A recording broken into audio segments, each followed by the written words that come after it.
إن الحمد لله نحمده ونستعينه ونستغفره ونعوذ بالله من شرور أنفسنا وسيئات أعمالنا من يهده الله فلا مضل له ومن يضلل فلا هادي له أشهد أن لا إله إلا الله وأشهد أن محمدا عبده ورسوله الذي لا نبي بعده ولا رسول أما بعد فيا أيها الحاضرون اتقوا الله حق تقاته ولا تموتن إلا وأنتم مسلمون فقد فاز المتقون.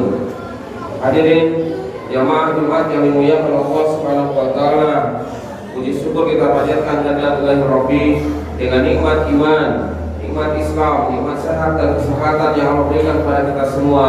Kita sama-sama bisa bertemu dan berkumpul di masjid yang dimuliakan ini dalam rangka melaksanakan satu kewajiban dari rangkaian kewajiban yang Allah berikan kepada kita, yakni melaksanakan salat Jumat secara berjamaah. Salawat serta salam semoga senantiasa dilimpahkan kepada junjungan kita Nabi Muhammad sallallahu alaihi wasallam, kepada para istri Nabi, keluarganya, sahabatnya dan pengikutnya yang setia hingga akhir zaman. Hadirin jamaah Jumat yang dimuliakan Allah Subhanahu wa taala, nasib seseorang telah Allah putuskan ketika ruh ditiupkan kepada jasad manusia tersebut, bahkan jauh sebelumnya di Lauhul Mahfuz sana, ketika Allah sudah memutuskan takdir seseorang, itu tidak ada yang bisa mengingkarinya. Namun demikian, kita manusia tidak tahu apa yang akan terjadi dengan apa yang akan kita hadapi besok ataupun jangankan besok, 2 menit, 5 menit yang akan datang. Maka sikap seorang muslim harus mempunyai sifat sebagaimana yang diberikan contoh oleh suri tauladan kita Nabi Ibrahim alaihissalam. Apa itu? Maka setiap muslim harus punya sifat husnudzon billah, berbaik sangka kepada Allah Subhanahu wa taala. Berbaik sangka dengan apa? Dengan apa yang telah Allah putuskan dan Rasulnya putuskan, maka hendaklah kita berbaik sangka. Tidak ada hukum yang telah Allah bikin kecuali untuk kebaikan kita dan kebaikan manusia pada umumnya. Kita bisa lihat bagaimana kejadian Nabi Ibrahim alaihissalam suatu malam bermimpi, kemudian besoknya langsung mengatakan kepada istrinya, "Wahai istriku, aku diperintahkan untuk membawamu ke satu tempat. Wahai istriku, aku harus membawamu ke satu tempat yang tidak ada manusia." Waktu itu Siti Hajar itu langsung berpikir ikut saja, taat kepada suami. Tapi ketika sudah ditaruh di tempat yang tidak ada kehidupan manusia, jangankan manusia, hewan pun tidak ada. Baru Siti Hajar berbicara secara kemanusiaannya, "Wahai suamiku, apakah kau tega meninggalkan aku di sini, di tempat yang tidak ada manusia, tidak ada hewan, tidak ada air?" Nabi Ibrahim hanya meninggalkan pada waktu itu menurut beberapa keterangan itu membekali air ya dalam satu tempat kemudian ditaruh. Dan Nabi Ibrahim pun tidak berani menjawab apa yang ditanyakan oleh istrinya. Namun ketika istrinya mengatakan apakah ini adalah perintah Allah, maka Nabi Ibrahim baru berani menghadapkan badannya dan mengatakan iya, ini adalah perintah Allah. Maka Siti Hajar pun karena seorang wanita yang salehah, dia husnudzon kepada Allah, berbaik sangka kepada Allah. Tidak mungkin Allah Subhanahu wa taala menyia-nyiakan ketaatan hambanya kepada Allah Subhanahu wa taala. Maka biarkanlah, silakanlah wahai suamiku, Anda pergi dan saya tinggalkan di sini. Nabi Ibrahim pun dengan tenang meninggalkan istrinya. Kenapa? Husnudzon billah. Hari ini pun kita harus begitu. Apapun yang telah Allah putuskan dalam ayat Al-Quran, apapun yang telah Rasulullah putuskan dalam hadis-hadis yang sahih, jangan ragu sedikit pun. Apa yang diharapkan oleh Allah dan Rasulnya tinggalkan. Apa yang diwajibkan oleh Allah dan Rasulnya laksanakan. Jangan setengah-setengah. Jangan berpikir-pikir dengan akal kita. Jangan dipengaruhi dengan syahwat dan subhat. Kenapa? Karena apapun yang Allah putuskan dalam Al-Quran, apapun yang Allah putuskan, Rasulullah putuskan dalam hadis yang sahih, itu untuk kebaikan kita. Yakin. Sudah terbukti kok. Siapapun yang dia betul-betul melaksanakan ketaatan kepada Allah Subhanahu wa taala, maka Allah jamin kehidupannya. Ini yang pertama. Husnudzon billah. Berbaik sangkalah kepada Allah. Maksudnya dengan apa yang telah Allah putuskan dalam ayat Al-Quran, mana yang dilarang, mana yang diperintahkan, maka kita laksanakan. Jangan mencoba-coba untuk mengadu argumentasi dengan hawa nafsu kita. Riba haram, tinggalkan. Ya. Jihad wajib, lakukan. Ya. Khamar haram, tinggalkan. Judi haram, tinggalkan. Mengurangi timbangan diharamkan, tinggalkan bagi pedagang. Jangan, wah kalau saya kalau saya tidak menambah-nambah, aku tidak mengurangi timbangan, saya rugi. Jangan. Ya, ngoplos bahasa orang lain mah. Ngoplos dagangan dilarang oleh hadis Nabi yang sahih, haram, hukumnya tinggalkan. Wah ilaha orang jangan berpikir. Kalau sudah Allah putuskan, kalau Rasulnya putuskan, laksanakan. Ini yang pertama.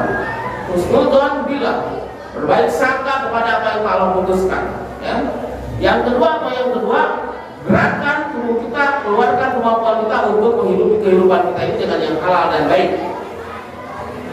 Ketika Siti Hajar sudah habis pembekalannya kurang lebih 2 hari, air sudah habis, kehausan anaknya Ismail, ya, air susunya pun sudah tidak keluar lagi. Siti Hajar, maka apa yang dilakukan? Bukan diam di tempat, bukan mengatakan, wahai Allah telah menyuruh kami tinggal di sini, kami yakin Kau akan memberikan rezeki kepada kami. Bukan begitu.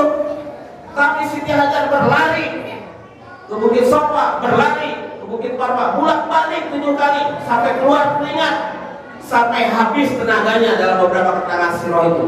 Maksudnya apa? Upaya kita dalam mempertahankan kehidupan ini betul-betul diwajibkan untuk mendapatkan harta yang halal dan baik. Ya. Ternyata apa yang terjadi? Allah memberikan rezekinya itu, air itu keluar dari kakinya Ismail yang menghentak-hentakkan kakinya kepada pasir, keluar dari situ. Maksudnya apa? Allah Maha Kuasa, tapi Allah tidak begitu saya memberikan pertolongan kepada seorang hambanya sebelum hambanya itu mengeluarkan tenaga dan berupaya, benar-benar berupaya dengan jelas. Itulah mujahadah namanya dalam Islam. Jadi kalau kita sudah mengatakan seorang muslim harus bermujahadah dalam mencari kehidupan untuk anak istri kita, mencari kehidupan untuk keluarga kita, mencari kehidupan untuk jamaah atau lingkungan kita, berbuat kebaikan untuk selalu taat kepada Allah Subhanahu wa Ta'ala, keluarkan tenaga kita, keluarkan harta, bila perlu keluarkan jiwa kita untuk pertahankan Islam itu. Ini yang kedua, membiayai hidup dengan cara halal dan baik. Ya. Jangan mencoba-coba bernegosiasi dengan sesuatu yang haram. Jangan mau dibantu oleh orang-orang kafir. Ya. Kenapa tidak ada bantuan dari orang kafir kecuali kemadaratan bagi kaum muslimin dimanapun dan kapanpun. Kalau ada orang kafir kasih bantuan, ya, ke orang muslim, itu berarti dia tujuannya untuk merusak kaum muslimin. Makanya saya di tempat saya itu tidak pernah menerima bantuan dari orang kafir. Ya. Kenapa? Itu mudaratnya besar. Hentakkan tangan kita, keluarkan semua kemampuan kita untuk bisa menghidupi diri kita, keluarga kita, lingkungan masyarakat kita, taat kepada Allah Subhanahu wa Ta'ala. Yang kedua, yang dilakukan Nabi Ibrahim melalui istrinya Siti Hajar. Yang ketiga apa? Kalau Allah sudah memberikan rezekinya, baik rezeki dalam bentuk harta, jabatan, keturunan, ketika Allah meminta kembali, korbankan, jangan ragu-ragu. Ya. Buktinya apa? Nabi Ibrahim setelah tidak lama, kurang lebih 5 tahun tidak bertemu, sangat rindu kepada anak dan istrinya. Begitu berjumpa, ternyata Nabi Ibrahim diperintahkan untuk menyembelih anaknya. Nabi Ibrahim hanya mengajak dialog kepada anaknya, wahai anakku, tadi malam aku mimpi, aku disuruh untuk menyembelih kamu, apa yang kamu lihat? Di sini kesolehan keluarga. Ya. Ayahnya soleh, anaknya jadi soleh, istrinya pun solehan. Ismail hanya mengatakan, wahai ayahku, ini perintah Allah, melaksanakan saja. Insya Allah kita akan bersabar dalam melaksanakan ketaatan ini. Ini karena Allah yang telah memberikan anak, Allah yang telah memberikan istri, Allah juga yang telah memberikan rezeki. Ketika Allah minta kembali, tidak ada susahnya, pengorbanan. Hari ini, kalau kita diminta oleh Allah Subhanahu wa Ta'ala untuk melaksanakan ibadah Jumat, jalan kaki dari rumah, kita bisa walaupun ada yang terpaksa. Besok subuh, ya, masa iya nggak kuat subuh ke sini? Dari masjid ini misalnya di belakang ini rumah ini harus penuh sekali seperti ini masjid itu. Korbankan tenaga kita untuk melangkahkan kaki 5 waktu bagi yang bisa memungkinkan. Dari rumah kita ke sini berapa menit sih? Masa nggak mau mengorbankan? Nabi Ibrahim itu anaknya yang diminta dikorbankan.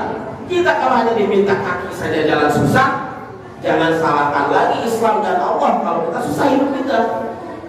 Hanya untuk melangkahkan kaki itu masih saja susah, tidak akan ada ketenangan hidup bagi seorang bapak-bapak khususnya kaum laki-laki. Maka yang ketiga adalah berkorban kita untuk Islam ini. Berikan yang terbaik buat Islam ini. Kenapa? Karena kita tidak tahu mati kita kapan. Kalau kita mati dalam keadaan maksiat, rugi besar. Tapi ketika kita mati dalam keadaan ketaatan akan memperjuangkan Islam, insya Allah Allah akan memberikan kebaikan baik di dunia ataupun di akhirat. Alhamdulillahilladzi arsala rasulahu bil huda wa dinil haqq liyudhhirahu 'ala ad-din kullih wa kafa billahi syahida. Hadirin jamaah Jumat yang dimuliakan Allah Subhanahu wa taala, husnudzon billah sudah dilaksanakan. Mencari harta dengan cara yang halal. Ketika Allah meminta kembali dikeluarkan. Kalau hari ini mungkin zakat. Ketika Allah minta zakat kita keluarkan dengan ada infak dan sedekah untuk perjuangan Islam, keluarkan. Karena itu titipan. Maka yang keempat, Nabi Ibrahim memberikan contoh apa? Memberikan contoh apa?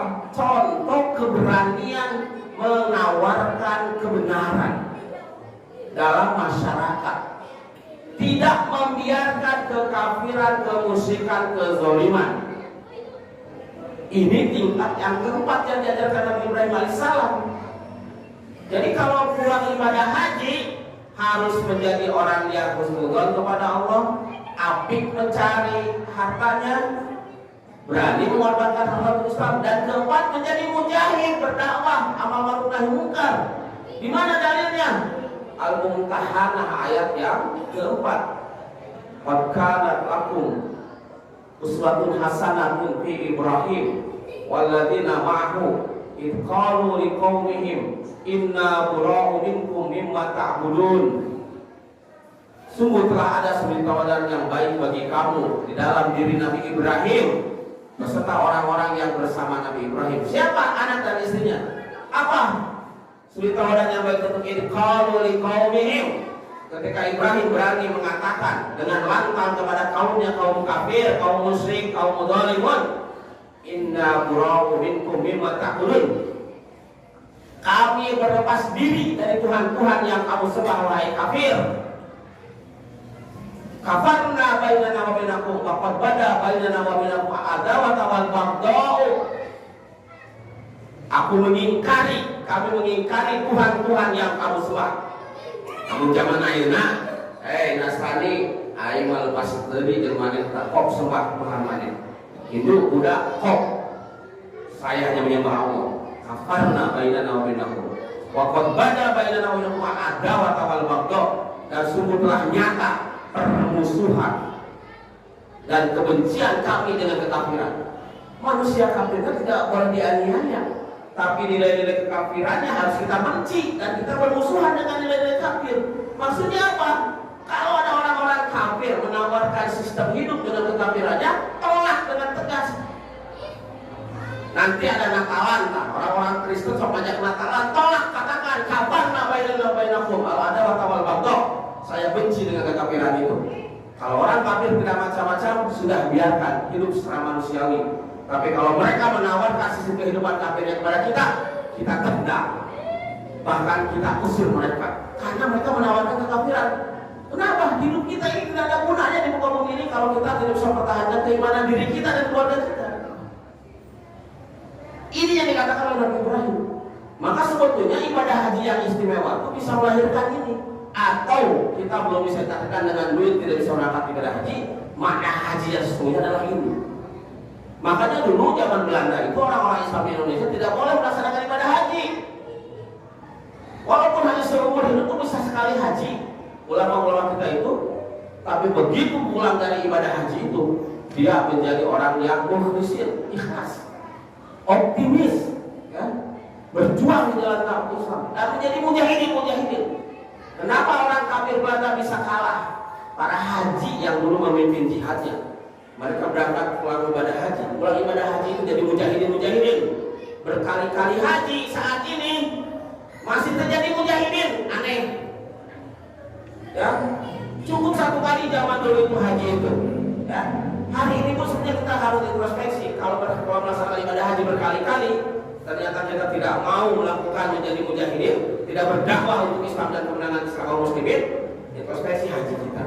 Haji Hadirin jamaah yang dimuliakan Allah Subhanahu wa taala, semoga kita mendapatkan hikmah ibadah haji yang sesungguhnya, menjadi orang-orang yang husnudzon billah kepada Allah, berbaik sangka, berupaya menghidupi dengan sesuatu yang halal saja, kemudian yang ketiga siap berkorban, dan yang keempat siap berdakwah untuk menangkan Islam dan kaum muslimin. Allahumma arinal haqqa haqqan wa arina ittiba'ah wa arinal